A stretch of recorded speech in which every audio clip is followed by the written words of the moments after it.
Another NBA season tipping off today. Thank you very much. How do you feel? Obviously, we got some new media rights deals going on. We got a younger generation of stars about to take over the league potentially. What are your thoughts as you embark on another journey to an NBA championship here? I'm feeling great. I mean, as you said, it's an interesting blend of old and new, just beginning on the media side. NBC's back, of course. It's been 23 years since we were there on their air. For your viewers who saw the Today Show this morning, they had John Tesh on. They brought back Round Ball Rock. So that's wonderful. And with Round Ball Rock came Michael Jordan. So he's going to be on tonight's NBC telecast being interviewed by Mike Tirico. So, but on maybe more importantly on the basketball side, as I said, we got, Oklahoma City thinks, they're going to be right back there this year. But of course, we've had 7 different champions over the last 7 years. So, people always ask me this question, is that what you want, a different champion every year? And I said, no, we want the best competition. We want a system where everybody has a fair shot. But if, great GMs like Sam Presti can put together an organization that can win, multiple championships, great, but you got Wemby back in San Antonio, you got Cooper Flagg in Dallas, you got Jalen Brunson, who's I think going to be right up there competing for an MVP this year in New York. So, and sorry about the Pacers. Yeah, okay. They're going to fight their way through it, but Tyrese, it was heartbreaking, obviously, to see him go down in Game 7. But, he and I have been texting back and forth. He's going to be right back there. I think that's the thing about you that we respect, especially from the NFL world and understanding what the commissioner's job is and how it's not an easy one. Now, the NBA's relationship with the commissioner is clearly different than maybe the NFL, but it does feel like you really care about ball and the players. The fact that you're texting with Tyrese, obviously, we're thankful for. Jason Tatum, also another megastar that's going to be out missing a lot. But whenever you talk about Cooper Flagg and Jalen Brunson and all these stars, let alone Ant, who's a megastar, and Wemby, and then you got Kevin Durant. Then you got the OG still kind of around, Booker, and then LeBron James out for a little bit. How do you kind of view, you talk about it in a transition era, but as a commissioner, obviously you would like the next generation to kind of take the next big step. Is that kind of goals for this season as you lay them out from a league? It's like, all right, we'd like our young stars to kind of do their thing. It's in their hands potentially in the next couple of years. Let's see what we have going forward. Is that something that the league thinks about or you think about? Absolutely. By the way, I should say, I'm a Duke guy. So with Jason Tatum, in his spare time now as he's recovering from his injury, he's been named, I forget the exact title, but he's got a Duke basketball title now. So he's helping to recruit and run the program down there. So, these guys are keeping busy in college, even when they're not on the floor. But to answer your question in terms of old and new, look at Luka. I don't know if you guys have seen sort of his transformed body. He completely retrained himself, in the off season. He was obviously upset with the trade, but I think is using it as motivation now to show everybody that he's one of the greatest in the game and wants to be viewed as one of the greatest ever. At the same time, then having him play with LeBron, who, he's out just for maybe a few weeks now, but no doubt has one of the greatest work ethics ever. I'm always saying to the younger players, it's a combination. Part of it is, your God-given talent. Part of it is, the training and coaching you get, the mentorship to be put in that position. But once you're in the league, the really great ones, and from the NFL, have these incredible work ethics. I think people don't understand how hard a player like LeBron works to be able, he's about to be 41, to play at that level for that long. So yeah, they're going to get dinged up along the way. He's got a little injury now, but I'm hoping for a much younger player like Luka, he realizes that there's a lot more to it than just having that talent, that in that experience, that you see what a guy like LeBron is actually doing. And by the way, as over some of these Olympic teams I've been with around over the years when these stars come together, I can remember in 2008 in China, when some of the younger players were getting an opportunity to see Kobe's work ethic, where they were meeting in the morning and Kobe was coming back from a 5:30 a.m., training session, and he was coming in with towels wrapped around him, and guys were rubbing the sleep out of their eyes and where's he coming from? And that matters. And when guys see what it takes to be, truly great, and I think we've all had that experience that, you sort of, whether it's in sports or whether it's in business, when you start meeting other mentors, you say, well, that's what they do, and you realize that so much of it is you have to have good luck, you have to have good health and certain talent, but that it ultimately comes down to that work ethic, and it's something that for the NBA, the WNBA, it's what we try to teach all the younger players. I mean, broadly, in all our programs, that a minuscule percentage of players are going to be fortunate, as you were, to play at the highest level, whether in top college programs or top pro programs, but like that rub off of those values that come from sports. It's truly remarkable. Yeah, sports help people in everyday life. I think you have to be a team sport person to do anything. Like my daughter, obviously, she's a dog, and I can't wait to watch her, but she's going to play team sports because she's going to learn a lot of things through that she's going to carry into her life. I agree with that. And I think after watching the NBA more and also getting to know a lot of these NBA guys, there used to be, I think, kind of a narrative about the NBA players being soft. These guys are soft because there was, they're resting some games, they're not resting some games. And then you meet these guys that are at the top, and it's like, these are dogs through and through. And you go back through the history of the game. I mean, you guys got them on NBC's coverage. Give me the basketball. Give me. I'm gonna dunk it. Yeah, we can't wait for that, obviously, with MJ being back. But that Mamba mentality you talk about, and then I can echo that sentiment about, like, I had Adam Vinatieri. Okay, I had Adam Vinatieri literally on the same team. It's like, hey, what does this guy do? And I'm just going to try to do that. The NBA does feel like a family whenever it comes to that type of thing. And I think you guys are in a great spot just from what I've witnessed and the people that I've gotten a chance to chat about.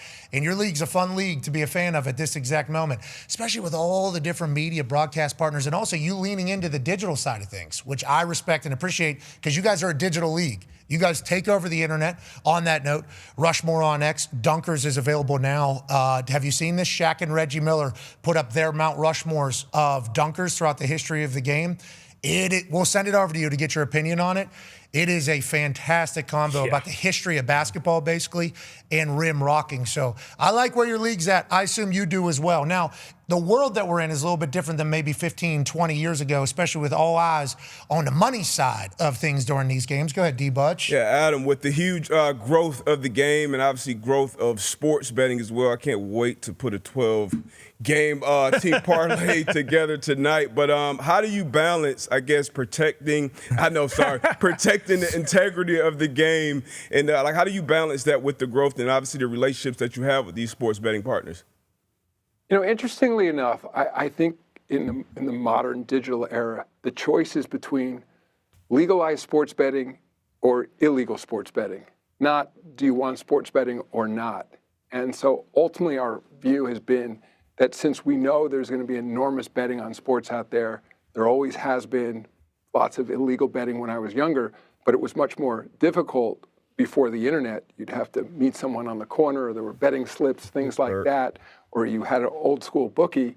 Of course, now you can just bet on your phone. So on one hand, with this regulated structure of legalized betting, we can monitor it in ways that were unimaginable years ago, that if there's any aberrational behavior, people betting large numbers who hadn't historically done so, just opening an account to place bets, or even the geo-targeting, we know exactly from where the bets are being placed. I mean, very specifically, if you're in an arena and place a bet, we know you're in the arena. In many cases, we know where in the arena you are when you place that bet.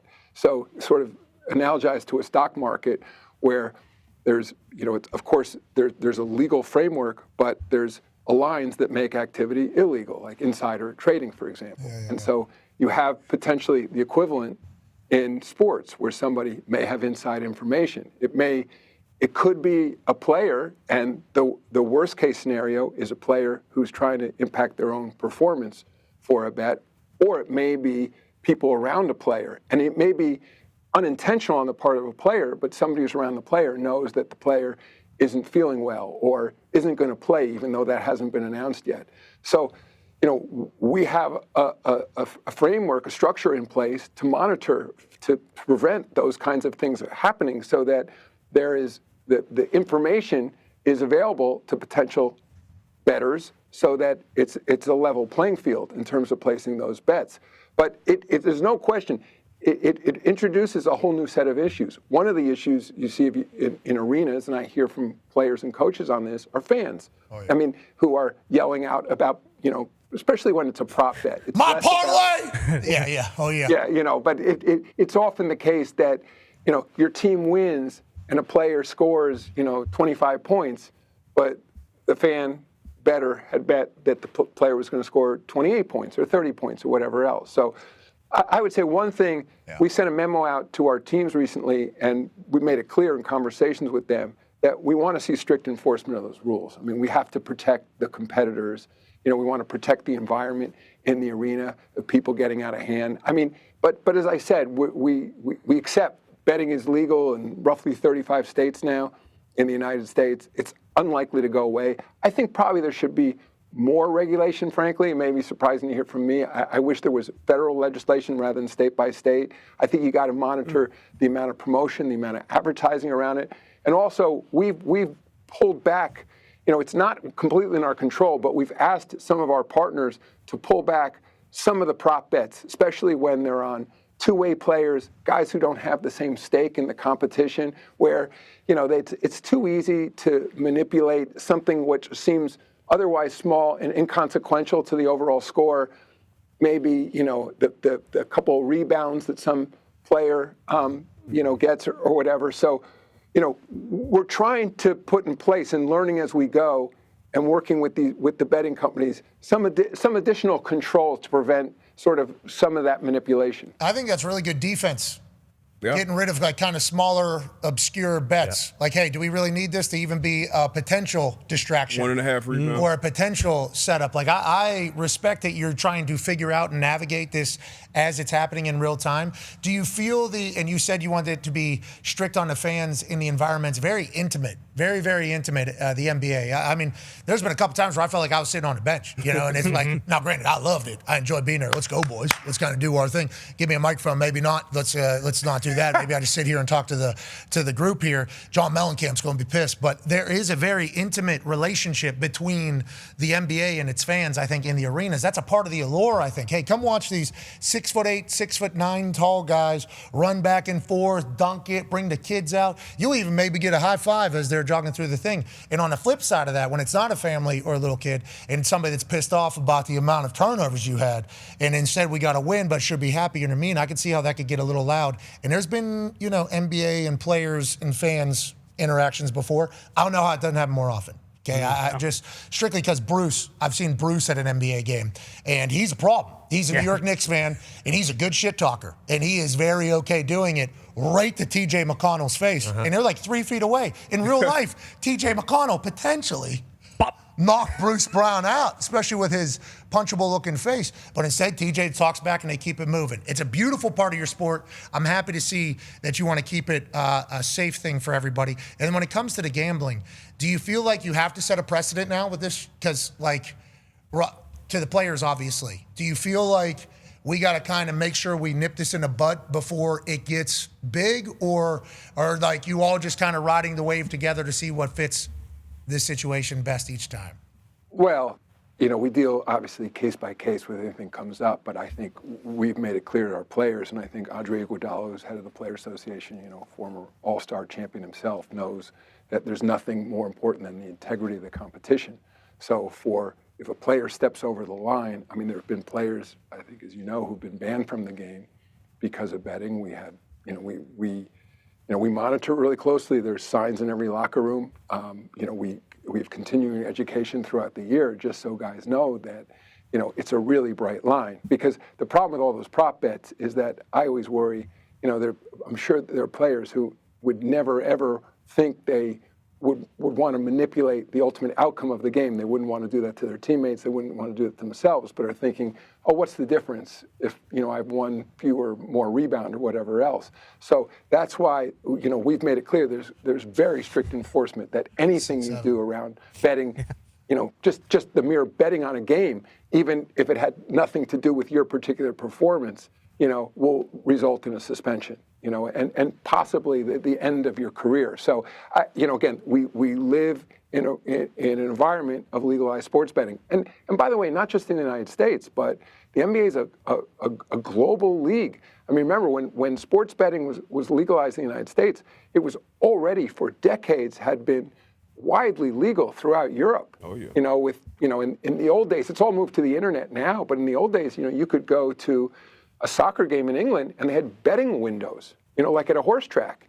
and there were betting parlors throughout London. Again, most of the action is now online, but that's actually a good thing that's online, because when people aren't using cash, you have to identify yourself to the betting company. You're putting in a credit card. And again, so if there's something unusual that's happening, or if somebody and there's a whole separate issue about problem gambling. So let's remove sort of irregular activity among participants in the game. But then there's people clearly who get sucked in and are betting too much money or are betting over their means.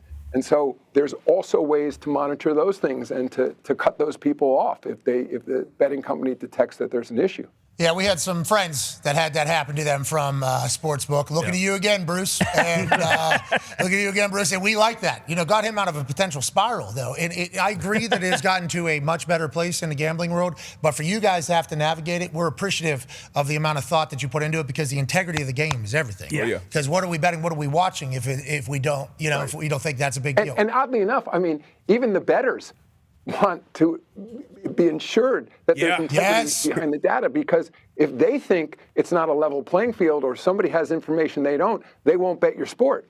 Yeah, they're on the take. Listen, if they're going to be on the take, I would like to know that they're on the take so we can do that, because then they feel like they're getting bamboozled. We appreciate the amount of work that you're putting into that to play defense and also make sure that the NBA will continue to be a sport that we can all definitely know what's going on whenever we place our wagers on. Now, you brought up Europe there in the gambling culture, but let's talk about the basketball world that's starting to brew over there in Europe. Love what you're doing with the All-Star Game format. USA versus the world, basically. Maybe this will entice people to care a little bit, is the hope. Hopefully. Is that kind of the hopes, Adam? Because we all know that it's not just the NBA. The NHL figured it out with the Four Nations. The NHL figured it out with Four Nations, but they were having problems too there for a few years. Baseball obviously has the home run derby. They were going back and forth with like home field advantage in the playoffs. They kind of got rid of that. The NFL had a problem for a while. It was bad football. It was bad football. Now they try to make it a festival. So these all-star games and festivities aren't the easiest things to nail. Okay, you guys saw what the NHL did and thought maybe we'll take a hack at that. Saw what the Olympics were for the entire world. We'll try to pull on that.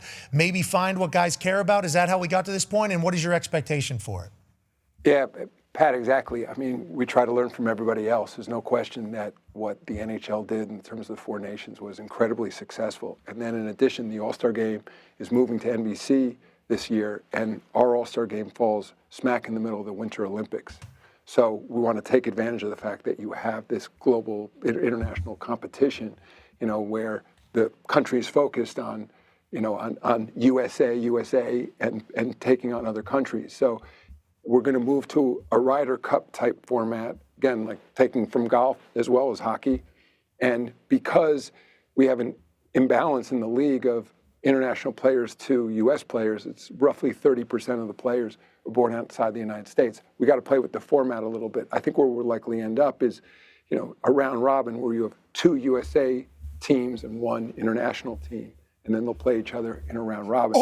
I do USA versus USA in the finals would be great. I would be celebrating. I think the guys will be motivated because of the Olympic atmosphere they'll be in the middle of, because of wanting to play for their country. So, and in addition, I would just say on behalf of the players, I mean, last year we were hoping for more. I mean, I think the format didn't quite work, but the players care. And I don't know what, there's something about NBA All-Star Game, and even as I was in Europe for a bunch of things this summer, doing some other stuff for the NBA, and I was amazed how many fans came up to me and said, great, Oklahoma City won, finals were incredible, you got to fix the All-Star. And I think it seems to me to take on disproportionate interest. And I think when we've had bad All-Stars, I think maybe a little different from other leagues, it seems to linger longer in this league. That, it's sort of, you referenced it, that it becomes a proxy for how much the players care or their investment in the game. And it seems very unfair to them in ways, because sometimes there's just a larger conspiracy that includes all the teams who don't want their guys to go out and get injured in what seems to be an exhibition game to a lot of people. But I think that the younger generation of NBA players are understanding that All-Star is really meaningful, and it's not necessarily needs to be played at the level of the finals, But we also don't want to see guys going out there not playing defense and sort of like bombing away 3-point shots the whole game. I mean, and I think there's a happy medium there. And I'm encouraged this year, as I said, like Andre Iguodala at the Players Association has been great. Terrific individual conversations with players who are like, we get it. You know, we're going to be in LA this year. It's going to be a big stage. So, again, I'm hoping we can bring back that tradition. I think there's going to be great tradition, and I'm outsider looking into your world. Dream Team was so big for basketball because a lot of people watch basketball for the first time, saw the stars. They were like the Beatles, right, if that documentary is right, whenever they come to town. I think the All-Star Game provides similar opportunity. It's where all the stars are. Some people are maybe only watching that first time, really getting to see people. I think that is why it is such big interest, because you guys have such a limited amount of people that can be so good at your sport, and there's only a couple times that we see them all together.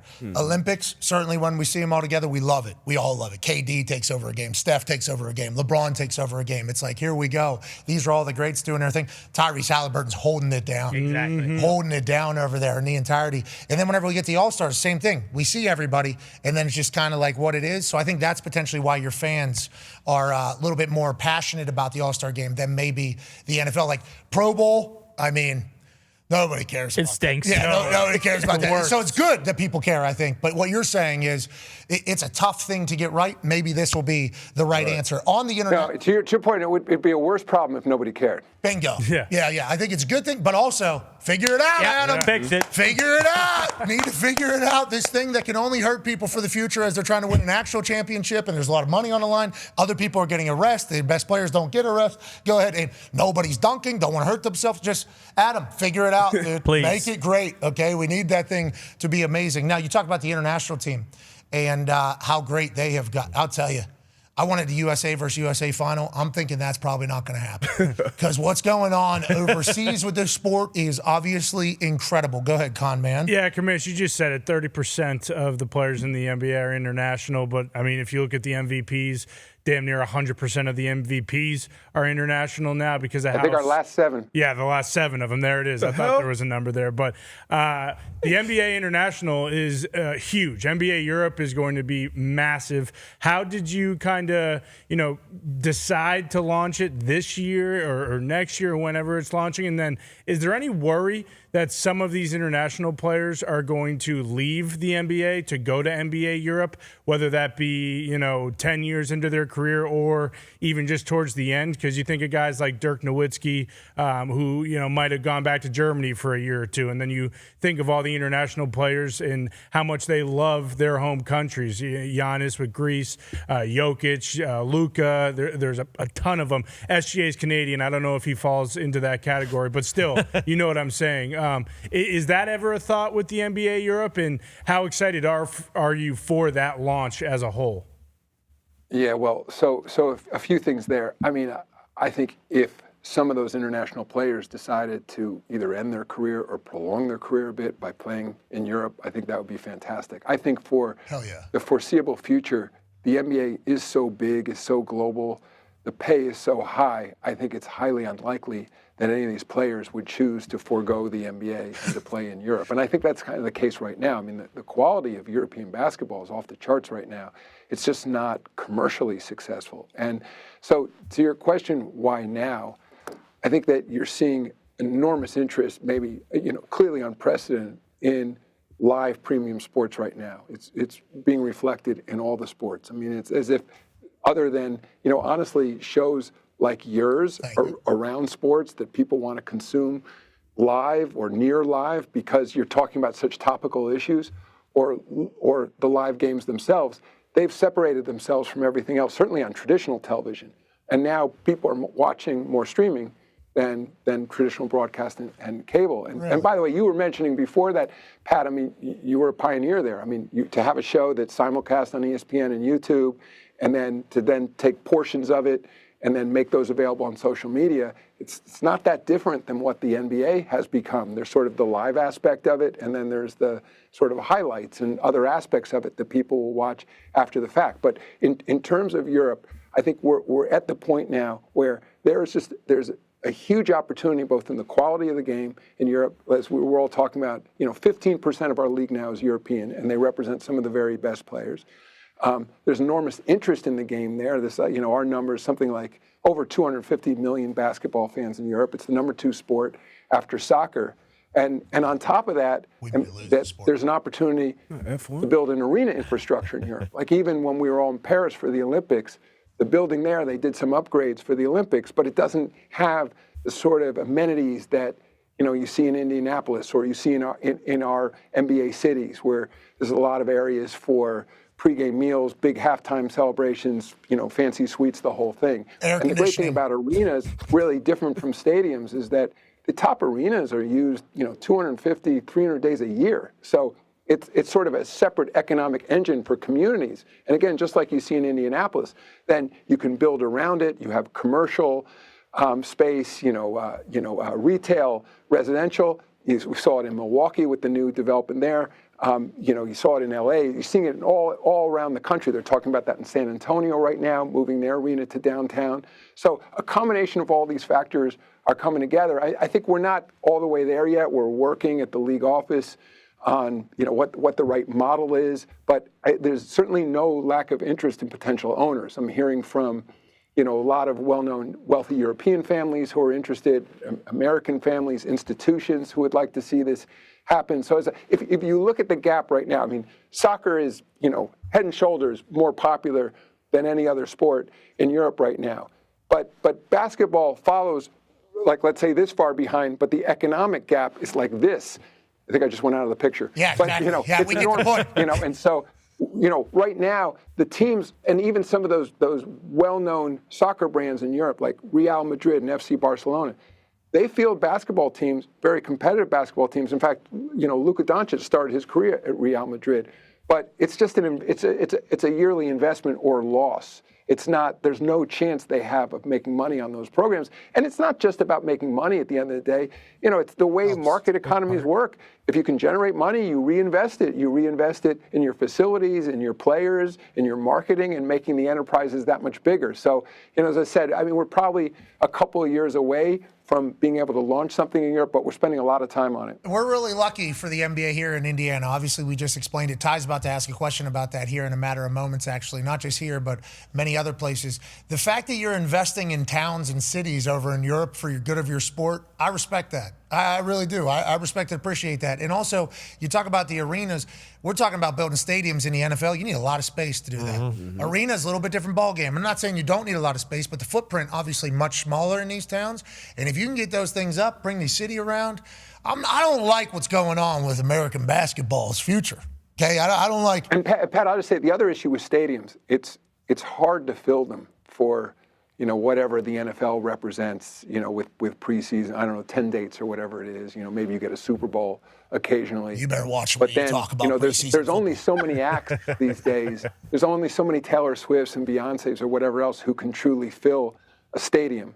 And then some of the roof stadiums, they can bring in some corporate, big sales, organizations coming in and a few other things like that. But arena business is very different. As I said, like arenas, because they're smaller, they're obviously roofed facilities. You can, in many of these buildings, it's like 300 dates a year they're active. That's good business, brother. Great. And it's what, 16, 17,000, 13,000, 16,000, 17,000? Yeah, 17, 18,000. That's a huge audience, though. That's like whenever you talk about a stadium, everybody's like selling out stadiums. And you mentioned Taylor Swift. Obviously, she has records all around the world for how many stadium tickets she's been able to sell. Beyonce obviously does as well. Morgan Wallen filling up stadiums all over the place. Luke Combs, Zach Bryan. But you're right. Brown. This is just Chris Brown can fill up a stadium. You're only talking about a few people. I think Kevin Hart did 2 stadiums. I think he did a stadium as a comedian one time. Mm-hmm. I think Chappelle might have as well. But then you talk about arenas. It's like arenas is a stage that a lot of people can get to. And that's a great payday for these acts if you sell out an arena. And also it's a great setup. Like this Gainbridge Fieldhouse down here, the green rooms, great setup. Yeah. Beautiful. You got food everywhere. Easy walk, easy access for the crowd. Not a bad seat in there. The modern arenas are spectacular. I mean, I think it's a recognition as the entertainment business. So you go to a game, and part of the whole ambiance of the event is, what are the suites like? What are the concourses? What kind of retail do they have? think, when I was a kid, certainly it was a hot dog and a pretzel. Now, the food selection's off the charts, local specialties,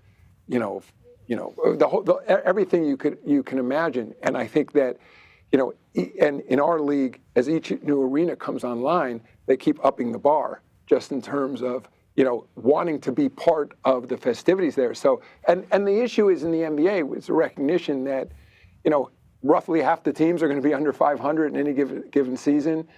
Not every game is going to light it on fire. So, part of you're going for the experience. And one thing we're seeing change in the arenas is that people want the communal experience. I think more than historically, where you'd go to a game, you'd sit in a seat, you'd sort of talk to the person on your left, talk to the person on your right. Now, if you look what's happening in the arenas, they're creating more common spaces, more mini suites, more lounges sort of overseeing the court, kind of in a way like a sports bar. But instead of having screens up, you're in a sports bar and the big windows are opened up to the court. So you can, singles can go, you can use it to meet people, you can use it to entertain. But, rather than being locked in one spot for 2.5 hours at a game, you can be talking to 20 different people. And I mean, I enjoy doing that at games when I'm in sort of one of those areas or in a suite or something, not just, because there's food and stuff up there, but it's an opportunity to talk to a lot of people. Yeah, a lot of people come to your guys' games. I'll tell you what, I appreciate the fact that you're talking about streaming in the future of trailblazing for, rights and deals and everything. Now you're talking about the live event experience, talking about the arena experience versus stadium experience. I'll tell you what, Adam Silver, under that bald head, you got a pretty good little brain in there, buddy. You got a pretty good little brain in there, playing defense against the gambling or the potential of that. Yep. Now, I just mentioned about how Indiana has obviously been very appreciative of what your league has done for us. More specifically, over the last few months, that was amazing. Ty has a question for you. Yeah, Commish, you mentioned, Indiana and the Pacers and Milwaukee and obviously Oklahoma City winning it all last year. But when we got the finals matchup initially, the only conversation is, this is going to be the lowest rated finals of all time. No one's going to watch this. Is it good for the league when small market teams around the league make deep runs into the playoffs, especially because it sounds like the linear number or like the television numbers really aren't the end all be all anymore? Well, so first of all, in terms of those predictions, Oklahoma City, Indiana ended up having more viewers than Dallas Celtics before. And the reason was because the competition was better. And at the end of the day, we're largely, if markets the size of Indianapolis and Oklahoma City are considered small markets, we're a league of small markets. On the other hand, as the mayor of Oklahoma City, David Holt, pointed out last year, Oklahoma City and Indianapolis are larger than roughly 90% of the cities in the United States. So by really any standard for most of your listeners or viewers, they live in smaller cities and towns than Indianapolis and Oklahoma City. So again, from the league standpoint, I've said this before, the goal is to be more NFL-like from that standpoint. If the Steelers, are playing the Browns or whatever, nobody is saying, it's a matchup, or Green Bay. If Steelers are playing Green Bay in the Super Bowl, nobody's ever saying it's a small market Super Bowl. And when in our league, we still carry that title or that headline going in, it's small market. The goal for me is to make it's about the two best teams playing in the finals. And frankly, in this world now of digital media, I mean, look from your standpoint, you're broadcasting from Indianapolis, and I've been to your house, so right outside the city. It's irrelevant, right? Nobody's going to suggest that you would be more popular if you were in Chicago instead of it's almost a ridiculous point. And I think in a digital world, Giannis in Milwaukee, winning the MVP, winning a championship, talking to a global audience of billions, which the NBA has. As I've said before, if you went down the road to Chicago, I don't know, an hour and a half drive or whatever it was, and there's 1 million more people, in a world where we're reaching billions of people, it's immaterial. And I think, again, hats off to Oklahoma City. I'm not saying there are some advantages to being in certain markets over others, but I think just like the NFL, the players ultimately realize in a cap system, they're going to make their money based on the quality of their play wherever they go.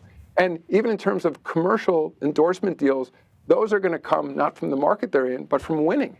And so they want to put themselves in winning situations as well. So, I think we've really evolved the league over the last decade or so or longer to where market size is less relevant. One more interesting statistic. So for the first 65 years of the NBA, 3 teams won 60% of the championships. And as we've talked about, so now the last 15 years, it's been 11 different teams and 7 different teams over the last 7 years. So it's like, and it's not a close call. When people say, well, don't you miss those dynasties? Again, as I've said, if Oklahoma City goes on to win 2 more championships in a row, I'm not going to say, no, I wish there were other teams that were winning. I think that's great, but they're doing it with a level playing field. They're not doing it because they're outspending every other team in the league. And I think that's the way it should be. And so, let whatever happens with the competition, but I don't think having a few teams dominate the competition year after year is good for the league long term, because fans in those other cities don't think their teams have a legitimate shot. And we want, this is about hope. We want teams, we want fans of every team, regardless of market size, to believe if I have a well-managed team and, and the luck falls our way and the players are remain in good health, that we got a shot to be there. And you got to believe it. You can't, it's not any given Sunday. It's a different sport. A single player can have such an outsized impact. We have to be realistic about that. But we also want every city to think they got that same shot at getting that superstar. Hell yeah. I love everything you just said. And the Packers-Steelers reference is such a good metaphor because they're playing on Sunday Night Football. Yeah. Okay, that's coming up this weekend. And nobody's like, 2 small markets, Pittsburgh and wants to watch this Nobody's game. saying that at all. I mean, and also AFC, NFC there, and you said in the Super Bowl, pretty good. Pretty good at, you are, I don't even know if you knew that was a home run there, but people that know ball would say, Silver actually, not bad there. If you would have won with Steelers-Browns Super Bowl, everybody would have said Adam Silver's a dip. No, you see, I checked myself. You did. You moved a little bit. That was good. All right. Have an incredible season. Thank you so much for the time, and we'll see you again soon, man. Are you moving to Christmas Eve? When's that happening? Are you moving to Christmas Eve? We're on Christmas. Yeah, no, we've been on Christmas Eve for a while. Eve. We need you to move to Eve. Oh, no. Oh, I'm sorry. No, we're not on Christmas Eve. That's been a traditional day off in the NBA. I understand that. It's a trade-off, right? Guys are home Christmas Eve. Don't play on and they're not playing on Christmas. Don't you think? Maybe. Listen. And they are playing on Christmas. Wait, I'm confusing me. The Christmas Eve has been a traditional day off, and we do play on Christmas. I understand. And the NFL has joined us. To my point. Competition. To my point. Christmas Eve. I don't know. I'm not. No plan to do it at the moment. Okay, I respect that. I do. I appreciate you, ladies and gentlemen. The commissioner of the NBA, friend of the program. You're the greatest, dude. Ladies and gentlemen, Adam Silver. Yeah.